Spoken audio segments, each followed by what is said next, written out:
श्री रामरक्षेची रहस्य आपण बघतो आहोत। मुळात हे एक रक्षा कवच आहे। कवच म्हणजे काय? आवरण किंवा एखादं चिलखत कसं असतं, ऊर्जेचं, शक्तीचं, मंत्रनादाचं किंवा नादशक्तीचं असं आवरण निर्माण करणं की जे आपली अनेक घटकांपासून रक्षा करतं। क्ष हे अक्षर किती सुंदर आहे। क्षचा अर्थ काय? क्षेपणास्त्र आठवा, एक्सरे आठवा, क्ष किरण म्हणतो आपण त्याला। म्हणजे ऊर्जेची काही किरणं जी आतपर्यंत जाऊ पोहोचू शकतात आणि तिथल्या काही गोष्टींचा आढावा घेऊ शकतात। तसं ही नादमय ऊर्जा आपल्या सूक्ष्म देहापर्यंत जाऊन आपल्या शरीराचे किती स्तर आहेत या प्रत्येक स्तरापर्यंत जाऊन प्रत्येक गोष्टीचं रक्षण करू शकते। रक्षा कवचाचे पुढचेच काही आणखी प्रयोग बघूया। पाणी अभिमंत्रित करणं हे आपल्या भारतीय संस्कृतीमध्ये ठिकठिकाणी याचे दाखले आहेत। तुम्ही त्या जपानी शास्त्रज्ञाची गोष्ट ऐकली असेल, त्यांनी कसे पाण्याच्या बिंदूंवरती काही प्रयोग केले। ती गोष्ट फार अलीकडच्या काळातली आहे। आपल्या ऋषीमुनींना हे सगळं हजारो वर्षांपूर्वी ज्ञात होतं।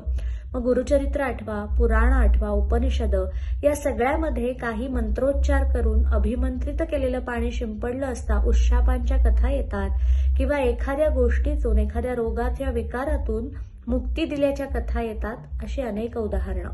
म्हणूनच पाणी, एखाद्या चांदीचं भांडं, फुलपात्र घ्या, ग्लास घ्या, त्याच्यामध्ये पाणी भरायचं आहे। या पाण्यावरती हात ठेवून चक्क रामरक्षा म्हणायची आहे। किती वेळा? एकदा म्हणा।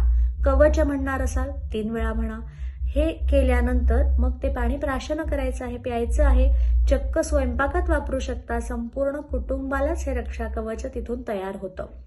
दुसरा सोपा प्रयोग करायचा झाला तर तुम्ही काही गळ्यात घालत असाल, लहान मुलांच्या गळ्यात जिवती असेल, क्रिस्टल असेल, तर हे सुद्धा रामरक्षेने आपण याचं चार्जिंग म्हणजे ऊर्जेने कार्यान्वित करणं। त्यावर चक्क हात ठेवून रामरक्षा म्हणायची। पुन्हा एकदा 1 वेळा म्हणा, 3 वेळा म्हणा, फारसं लागत नाही हो, फार सिद्ध मंत्र आहे हा। त्यामुळे 1 ते 3 वेळा ही म्हणायची आणि त्यांनी ह्याचं चार्जिंग करायचं। कुठल्या लांबच्या प्रवासाला निघणार असाल, संपूर्ण कुटुंबाने रामरक्षा म्हणायची आहे। रात्रीचा प्रवास असेल तर अगदी नक्कीच म्हणावं। आपल्या सगळ्या आजूबाजूच्या नकारात्मक ऊर्जेपासून हे रक्षा कवच आपली छान रक्षा करत असतं।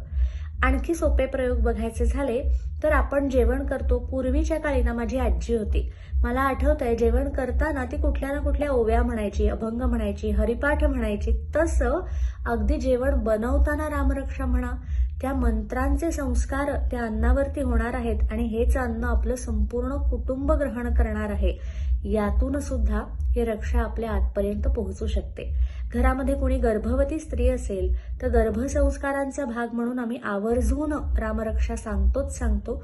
त्या गर्भाचं, त्या स्त्रीचं नुसतं रक्षणच नाही तर त्याचं योग्य संगोपन, पोषक तत्व आहे। रम हे पोषक तत्व आहे, त्यामुळे तसं पोषण सुद्धा यातून होऊ शकतं। सर्वे भवन्तु सुखिनः आणि सर्वे सन्तु निरामयः। सुखी आणि निरोगीच आयुष्य आपलं असलं पाहिजे, पण काही कारणाने एखादा औषध, गोळ्या असतीलच तर त्या औषधांना रामरक्षेचं कवच द्या। म्हणजे जी आपण औषधं घेत असाल ती औषधं हातात घ्यायची, रामरक्षा म्हणायची आणि मग ती प्राशन करायची। तुमची काही दिवसभरातली ठरलेली असेल तर चक्क रात्री एकदा रामरक्षा म्हणा, सकाळी म्हणा आणि मगच त्याचं सेवन करा। म्हणजे औषधांचे जे दुष्परिणाम होणार आहेत त्यापासून सुद्धा ही रक्षा कवच तुमचं सातत्याने रक्षण करेल। रामरक्षा रहस्यांबद्दल असंच पुढे बोलत राहूया।